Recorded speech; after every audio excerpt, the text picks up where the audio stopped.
And here's highlights from our last episode. So this is what we got. Let's see. Let's go ahead and knock this one out. It's not going to be my personal favorite.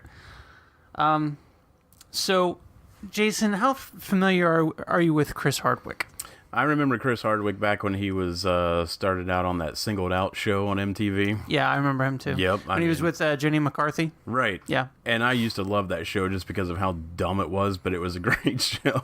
And but yeah, I remember that. And then like he just kept popping up everywhere else, and I'm like, this guy just doesn't want to go away. It's like a little cockroach. Like he's into everything, and it's great because he's got this smiling personality, and he's a handsome little devil. But yeah, so.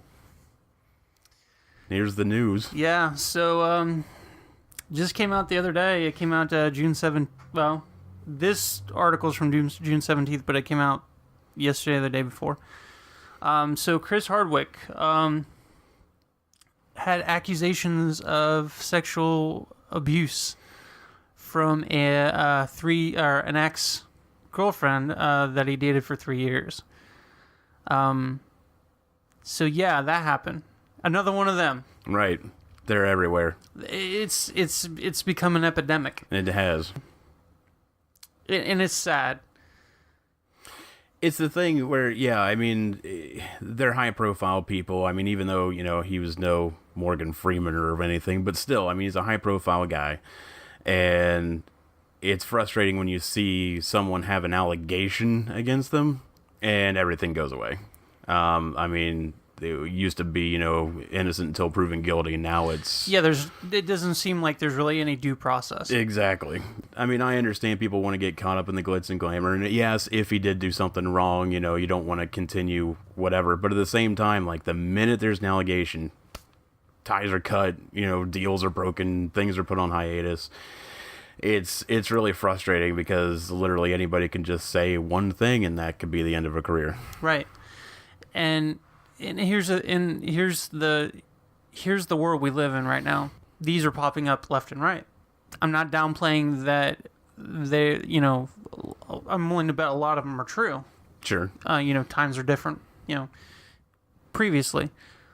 But yeah, I think there has to be some degree of due process. I think people should have the ability to defend themselves. When allegations arise. So I don't necessarily think it's fair only getting one side of the story. Absolutely. And I mean, before really passing judgment. Right. And like you said, it very well may be that this guy was, Yeah, he could have full blown did it. Right. But until we find out, I mean, can't we give the guy a chance, for crying out loud? Well, and here's the thing.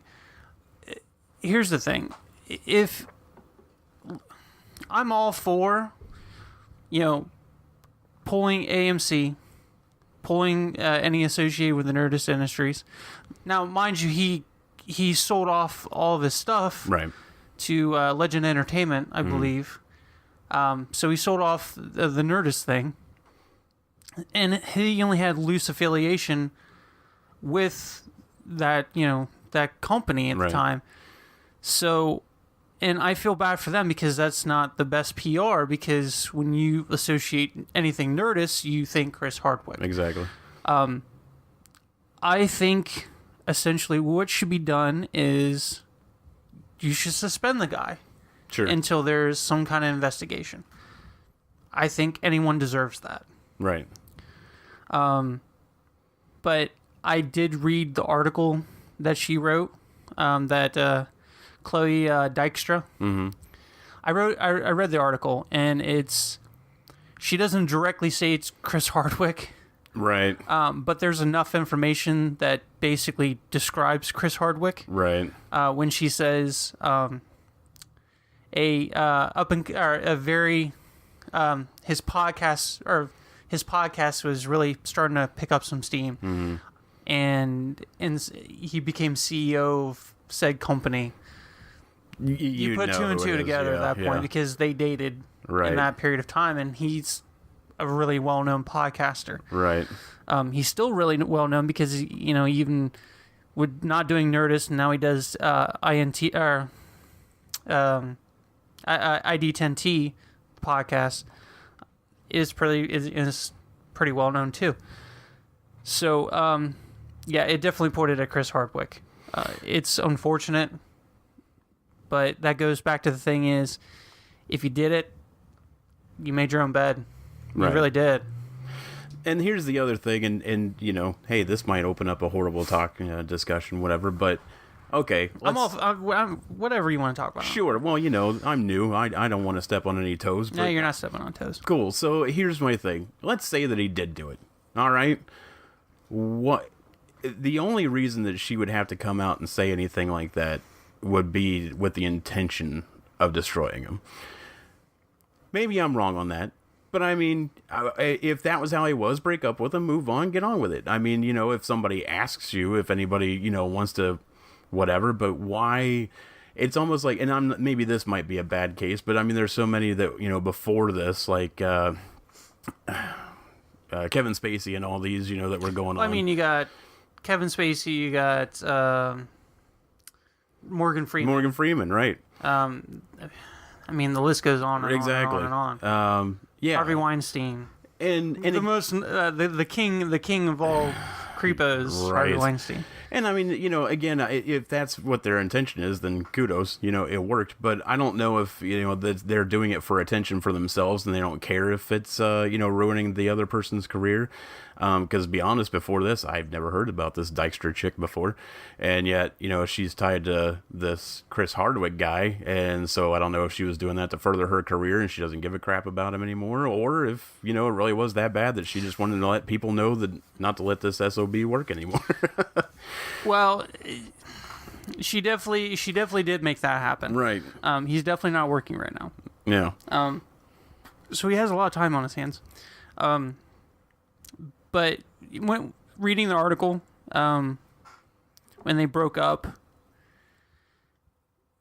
her response was that he took it upon himself to make her career non-existent. Yeah. I don't know. Right. This seems to be a common formula in Hollywood. Mm-hmm. As far as, you know, when bad blood happens, then you're out to destroy the other person's career. Right. Just so happened to be Chris Hardwick was a little bit more well-known than she was. Mm. So yeah, it's a big mess. I don't see any of these stopping. Right. It's going to get worse before it gets better. It's like a festering boil right now, and it's just all the stuff's just coming to the head or to the top.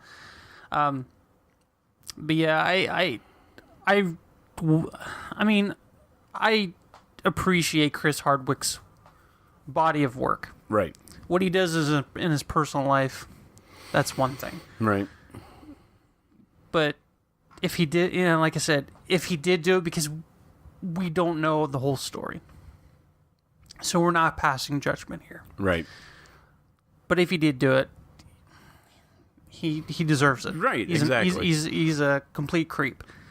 But it's one of those things where, like you said, due process. Let's find out first before we start breaking it off ends and everything, and then let's just say that he didn't do it, and then all of a sudden it's like, oh, okay, yay, come back, you know, we're friends again. And it's like, no, and it doesn't work like that. And the thing is, if it comes out that he did not do it, all right, you don't recover a career that way. No, because there's always going to be doubt in people's minds of whether, you know, it was actually the truth, or you know, like the whole settling out of court thing. Mm-hmm. You settle out of court, there's always this stigma, right, that there was guilt, right, and that you just basically paid for it to go away, right. I mean, it is what it is. Mm-hmm. I mean, if it sounds like a duck and it, you know, looks like a duck, it's a duck. So that's what happened with Chris Hardwick. So yeah, he's not currently working. But hey, you are welcome to come on Flashback Sequence Engage, the podcast. Absolutely. And you can speak however you want to say, or whatever you want to say. We will welcome you to the podcast with open arms. That would be awesome.